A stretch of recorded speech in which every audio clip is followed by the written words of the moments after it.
जय हिंद दोस्तों, मैं आपका स्वागत करती हूँ आपके अपने ही YouTube channel mind logic classes में। दोस्तों, आज हम इस वीडियो में रीजनिंग के प्रैक्टिस सेट 6 को कवर करेंगे, जिसमें रीजनिंग के 10 अलग अलग प्रकार के प्रश्नों को स्टेप बाय स्टेप सॉल्व किया जाएगा, वो भी शॉर्ट ट्रिक के साथ। अगर आप रीजनिंग अभी तक कभी भी नहीं पढ़े हैं तो भी कोई बात नहीं, क्योंकि हम इस वीडियो में रीजनिंग को आसानी से सॉल्व करना बताऊंगी। ये सारे प्रश्न आने वाले आगामी हर एक एग्जाम के लिए बेहद महत्वपूर्ण साबित होने वाला है, इसलिए आप सब वीडियो को बिना स्किप किए लास्ट तक जरूर देखें। तो चलिए दोस्तों, अब हम प्रश्न संख्या 1 को देखते हैं। लेकिन प्रश्न संख्या 1 को देखने से पहले दोस्तों, आप इस प्रैक्टिस सेट के हर एक क्वेश्चन को एक बार खुद से सॉल्व करने का कोशिश जरूर कीजिएगा, जिससे आपका प्रैक्टिस नेक्स्ट लेवल तक जाएगा और आप किसी भी एग्जाम में बेटर स्कोर कर पाएंगे। तो चलिए दोस्तों, अब हम प्रश्न संख्या 1 की तरफ बढ़ते हैं। ये रहा प्रश्न नंबर 1। प्रश्न नंबर 1 कर है, वह विकल्प चुने जो बाकी से अलग है।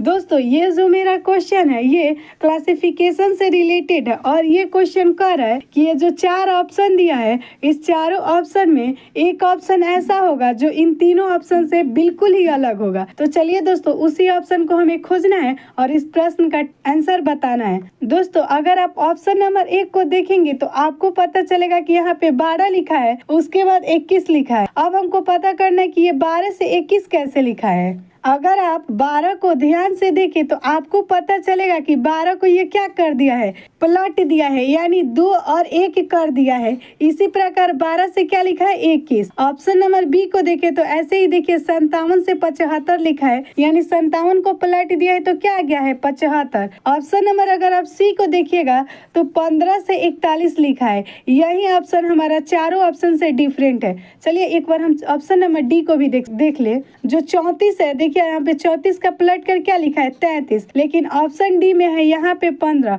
अगर आप 15 को पलटिएगा तो आपका आएगा 51, न कि 41। इसलिए इस प्रश्न का सही उत्तर हमारा ऑप्शन सी यानी 1441 होगा।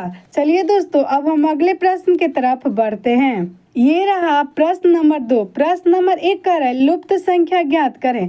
दोस्तों, ये जो मेरा क्वेश्चन है ये मिसिंग नंबर से रिलेटेड है और ये क्वेश्चन कह रहा है कि इस आकृति में यहाँ पे प्रश्नवाचक चिन्ह दिया है और पूछ रहा है कि इस प्रश्नवाचक चिन्ह के पास कौन सा अंक भरा जाएगा जिससे ये पूरा बॉक्स पूरा हो सके अंकों से।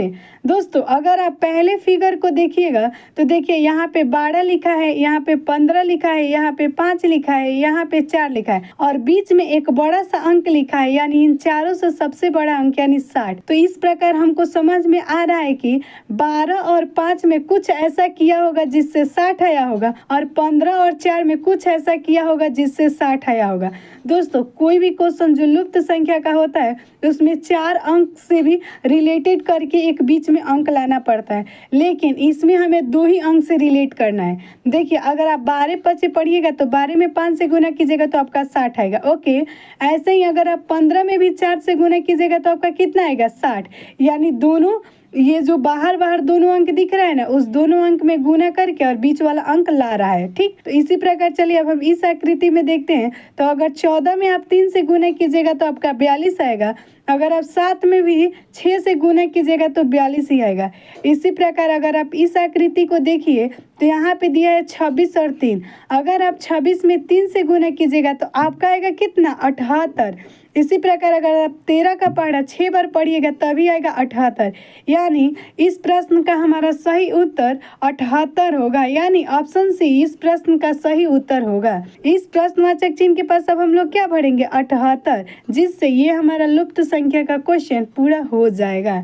चलिए दोस्तों, अब हम अगले प्रश्न की तरफ बढ़ते हैं। ये रहा प्रश्न नंबर 3। प्रश्न नंबर 3 कह रहा है, दी गई आकृति में त्रिभुज की संख्या बताएं। दोस्तों, ये जो मेरा क्वेश्चन है ये फिगर काउंटिंग से रिलेटेड है और बोल रहा है कि ये जो एक बड़ा सा आकृति दिया है, इस आकृति में त्रिभुज की संख्या कितने होंगे, यही हमें काउंट करके इसका आंसर बताना होगा। दोस्तों, फिगर काउंटिंग का कोई भी क्वेश्चन बनाने के लिए सबसे पहले हम लोग क्या करते हैं, ये बॉक्स के संख्या को गिनते हैं। तो चलिए अब हम लोग बॉक्स के संख्या को गिन रहे हैं। ये जो बॉक्स देखिएगा तो ये 1 बॉक्स, ये 2 बॉक्स, ये 3 बॉक्स, ये 4 बॉक्स, ये 5 बॉक्स। ओके, अब हम क्या करेंगे, इस पांचों को मतलब 1 2 3 4 5 इन सबको क्या कर देंगे, जोड़ देंगे। चलिए अब हम जोड़ते हैं। 1 और 2 को जोड़िएगा तो आपका आएगा 3, और 3 में 3 जोड़िएगा तो 6, और 6 में 4 जोड़िएगा तो कितना आएगा 10, और 10 में अगर आप 5 जोड़िएगा तो आपका आएगा 15। ओके, उसके बाद हम लोग क्या करते हैं, ये जो बेस है इस बेस को जोड़कर और उतना से गुना कर देते हैं। अब बताइए बेस का संख्या कितना है, 1 बेस, 2 बेस, 3 बेस और 4, मतलब इस आकृति में कुल बेस की संख्या कितना है, 4। तो अब हम 15 में 4 से गुना कर देंगे तो हमारा कितना आ जाएगा, 60 आ जाएगा, जो इस आकृति में कुल त्रिभुज का संख्या है। ऑप्शन नंबर सी में हमारा 60 है, यानी ऑप्शन सी इस प्रश्न का सही उत्तर होगा। यानी इस आकृति में कुल त्रिभुज का संख्या पूछे तो हम लोग कितना बताएंगे, 60। चलिए दोस्तों, अब हम अगले प्रश्न के तरफ बढ़ते हैं। ये रहा प्रश्न नंबर 4। प्रश्न नंबर 4 कर है, नीचे दिए गए प्रश्न में संबंधित संख्या को चुनिए। दोस्तों, ये जो मेरा क्वेश्चन है ये नंबर सीरीज से रिलेटेड है और बोल रहा है कि 6, 17, 39, 72 और यहाँ पे प्रश्नवाचक चिन्ह दिया है। ये पूछ रहा है हमसे कि इस सीरीज के बाद कौन सा सीरीज माने अंक आएगा जो इस प्रश्नवाचक चिन्ह के पास भरेंगे, जिससे ये सीरीज हमारा पूर्ण रूप से तैयार हो जाएगा। दोस्तों, अगर आप 6 और 17 में देखिएगा तो इसमें क्या अंतर है, आप सभी को पता चल रहा है कि 6 से 17 लाने के लिए हमें +11 करना पड़ेगा। अगर 6 और +11 कर देंगे तो हमारा कितना आ जाएगा, 17। इसी प्रकार अगर 17 से 39 लाना है तो आपको +22 करना पड़ेगा, जिससे 17 से कितना आ जाएगा, 39। इसी प्रकार 39 से अगर 72 लाना है तो अगर आप +33 कीजिएगा तो आपका आ जाएगा 72। दोस्तों, अगर आप 11, 22 और 33 को देखिए तो आपको पता चल रहा है कि यह टेबल है, और किसका टेबल है, यानी 11 का टेबल है, यानी 11 का टेबल है। यहाँ पे 11 दिया है, यहाँ पे 22 को जोड़ा है, 33 को जोड़ा है, तो इसी प्रकार हम इसके बाद क्या जोड़ेंगे, 44 को जोड़ेंगे। अगर आप 72 में 44 को जोड़िएगा तो आपका आएगा 116।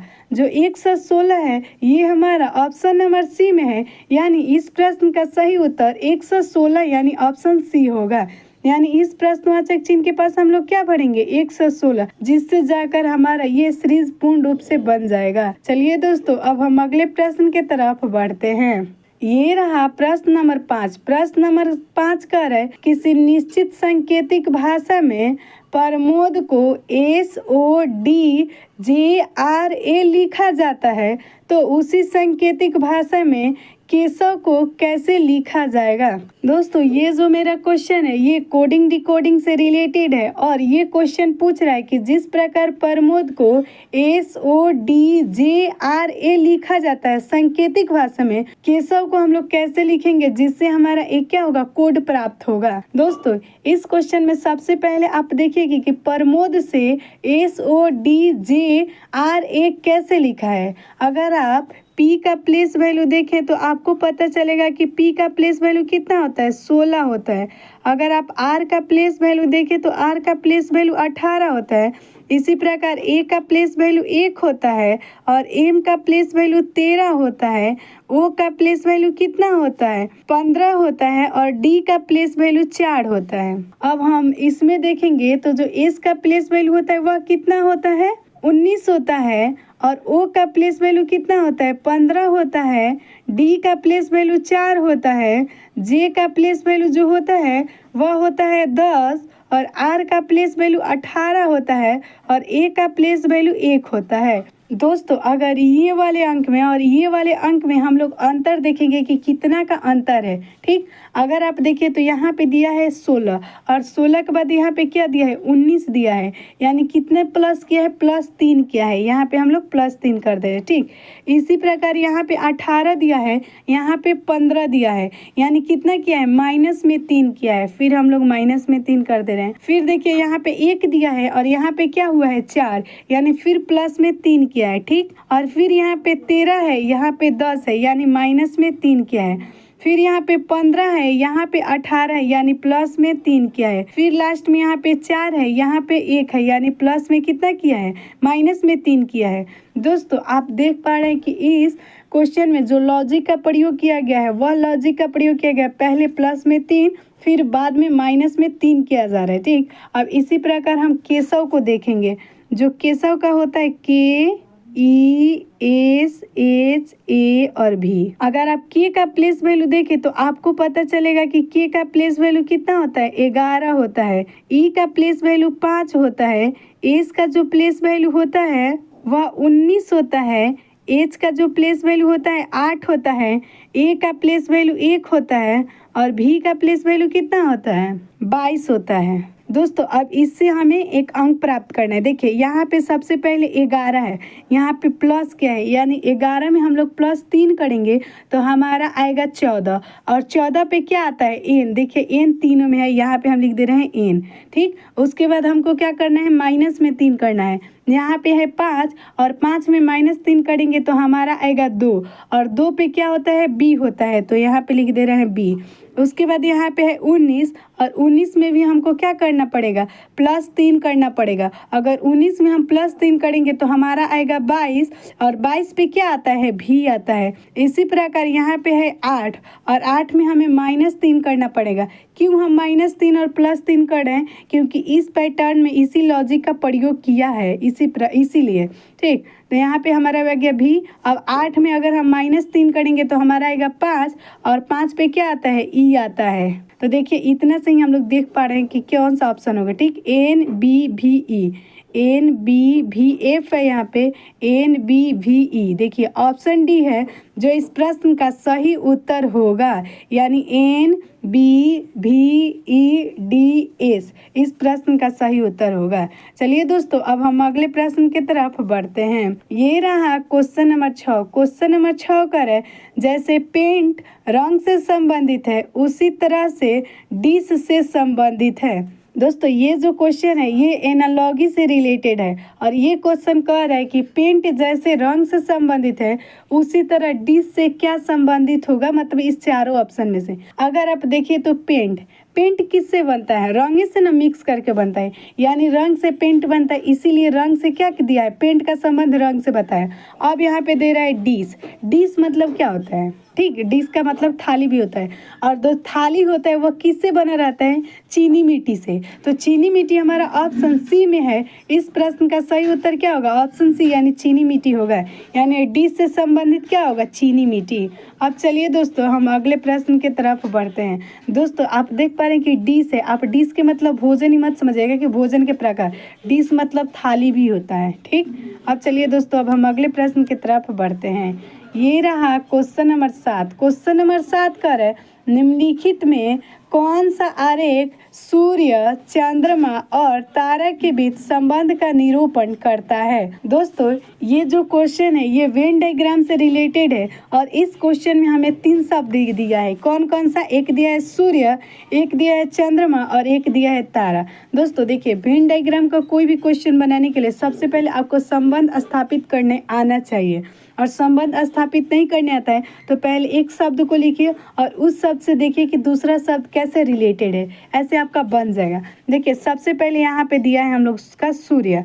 देखिए ये जो सूर्य होता है, सूर्य एक प्रकार का तारा है, ये सब किसी को पता है। लेकिन जो चंद्रमा होता है ये चंद्रमा का तारा से कोई संबंध नहीं है, यानी सूर्य से कोई संबंध नहीं है, यानी यहाँ पे क्या आएगा, चंद्रमा आएगा। ठीक, लेकिन यहाँ पे दिया है तारा। अभी हम बताए कि तारा से मतलब सूर्य का एक प्रकार का क्या है, तारा, तो यहाँ पे दिया है तारा, तो जो सूर्य होगा उसके बाहर हम लोग का तो तारा रहेगा ना, तो ये हम लोग का ऐसा वेन डायग्राम बनेगा। ऐसा वेन डायग्राम तो देखिए तो हमारा ऑप्शन डी में बना है, ऑप्शन डी इस प्रश्न का सही उत्तर होगा। चलिए दोस्तों अब हम अगले प्रश्न की तरफ बढ़ते हैं। ये रहा क्वेश्चन नंबर 8। क्वेश्चन नंबर 8 कह रहा है, यदि किसी निश्चित सांकेतिक भाषा में BAT को 23 तथा CAT को 24 लिखा जाता है तो उसी सांकेतिक भाषा में BAAA को कैसे लिखा जाएगा। दोस्तों ये जो मेरा क्वेश्चन है ये भी कोडिंग डिकोडिंग से रिलेटेड है और इस क्वेश्चन में हमसे पूछ रहा है कि BAT को जैसे हम लोग 23 लिख पा रहे हैं, ठीक, मतलब कुट भाषा में, ऐसे ही हमसे पूछ रहा है कि कैट को 24 लिखा जा रहा है तो इसी सांकेतिक भाषा में हम लोग बॉल को कैसे लिखेंगे। दोस्तों देखिए यहाँ पे सांकेतिक भाषा दिया है, मतलब इसका मतलब आप समझ रहे हैं, मतलब ये जो क्वेश्चन कह रहे कि जैसे हम लोग BAT में 23 लाए हैं, मतलब कैसे 23 लाए हैं, उसी प्रकार CAT में हम 24 लाए, उसी प्रकार आपको प्रयोग करके, उसी लॉजिक का प्रयोग करके BALL से एक आपको क्या बनाना है, संख्या बनाना है जो इस प्रश्न का सही उत्तर होगा। देखिए दोस्तों, ये जो BAT होता है हम सभी को पता है कि अल्फ़ाबेट का लेटर है। और देखिए अल्फ़ाबेट का लेटर से हम लोग क्वेश्चन दो ही प्रकार का, एक प्लेस वैल्यू का प्रयोग कर सकते हैं या हम लोग क्या उसका अपोजिट का प्रयोग कर सकते हैं। लेकिन इसमें अपोजिट का कोई बात नहीं क्या है, इसमें हम लोग को प्लेस वैल्यू का प्रयोग करना होगा। ठीक, आप सभी को पता है कि जो B का प्लेस वैल्यू होता है वह होता है 2। ओके, फिर हम लोग प्लस कर दे रहे हैं। A का प्लेस वैल्यू होता है 1 और T का प्लेस वैल्यू कितना होता है 20। अगर आप 20 1 और 2 को जोड़िएगा तो आपका 23 नहीं आ जाएगा। तो देखिए यहाँ पे बैट का संबंध 23 से बताया है। इसी प्रकार हम लोग कैट का देख रहे हैं, जो C का प्लेस वैल्यू होता है वह कितना होता है 3 होता है। A का प्लेस वैल्यू 1 होता है और T का प्लेस वैल्यू कितना होता है 20। अगर आप 20 1 और 3 को जोड़िएगा तो आपका 24 नहीं आ जाएगा। और इसी लॉजिक का प्रयोग करके हम लोग देखते हैं कि बॉल का कितना होता है संख्या। देखिए B का जो प्लेस वैल्यू होता है वह होता है 2 और जो A का प्लेस वैल्यू होता है वह होता है 1 और जो L का प्लेस वैल्यू होता है वह होता है 12 और फिर एक और L है यानी फिर एक और 12। ये 12 12 24, 24 1 25 और 25 2 27। यानी इस सांकेतिक भाषा में हम लोग बॉल को क्या लिखेंगे 27। 27 ऑप्शन नंबर A में है, यानी ऑप्शन A 27 इस प्रश्न का सही उत्तर होगा। चलिए दोस्तों, अब हम अगले प्रश्न की तरफ बढ़ते हैं। ये रहा क्वेश्चन नंबर 9। क्वेश्चन नंबर 9 कह रहा है नीचे दिए गए विकल्पों में से संबंधित शब्द को ज्ञात करें। दोस्तों, ये जो मेरा क्वेश्चन है ये शब्द से संबंधित है और इस क्वेश्चन में पूछ रहा है जैसे व्यवहार का संबंध मनोविज्ञान से बताया है, इसी प्रकार हमको पादप का संबंध किस शब्द से बताना है जो इस प्रश्नवाचक चिन्ह के पास भरे जाएंगे। दोस्तों, अगर आप देखिए मनोविज्ञान, आप सभी को पता होगा कि मनोविज्ञान में हम लोग क्या व्यवहार के बारे में बात मतलब पढ़ते हैं। ठीक, तो इसी प्रकार व्यवहार का संबंध किससे बताया है मनोविज्ञान से। लेकिन पादप में हम लोग क्या पढ़ते हैं वनस्पति विज्ञान, यानी पादप को किस में पढ़ते हैं वनस्पति विज्ञान। तो इस प्रकार पादप का संबंध हमें किससे होगा, ना पादप से नहीं होगा, पादप प्राणी विज्ञान से भी नहीं होगा और शारीरिक क्रिया विज्ञान से भी नहीं होगा, ये हमारा होगा वनस्पति विज्ञान से। यानी ऑप्शन बी इस प्रश्न का सही उत्तर होगा। यानी इस प्रश्नवाचक चिन्ह पे हम लोग क्या भरेंगे वनस्पति विज्ञान। चलिए दोस्तों, अब हम इस प्रैक्टिस सेट के लास्ट क्वेश्चन यानी 10 की तरफ बढ़ते हैं। ये रहा क्वेश्चन नंबर 10। क्वेश्चन नंबर 10 कह रहा है A B की बहन है, B C का भाई है, C D का पुत्र है, तो D का A से क्या संबंध है।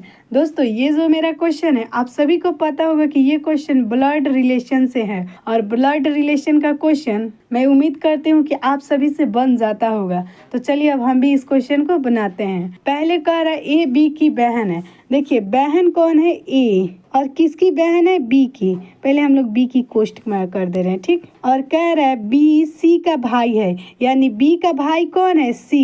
देखिए ये तीनों पहले क्या है भाई बहन, ये बात याद रखिए।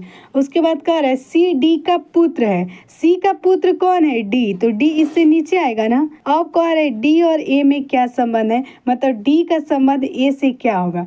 दोस्तों आप ये तीनों को देखिए A B C, तो ये तो भाई बहन है, ठीक। और ये है इसका भाई, ठीक। और भाई का ये बेटा है, तो भाई का बेटा है जो D का संबंध होगा A से, वह माता से ही ना आएगा। देखिए दोस्तों इसमें कोई लिंग का बात नहीं किया है, इसलिए हम इसका ऑप्शन क्या लगाएंगे A, यानी माता लगाएंगे। यानी ऑप्शन ए इस प्रश्न का सही उत्तर होगा। तब तक के लिए स्वस्थ रहे, मस्त रहे और अपने पढ़ाई में व्यस्त रहे। Bye bye.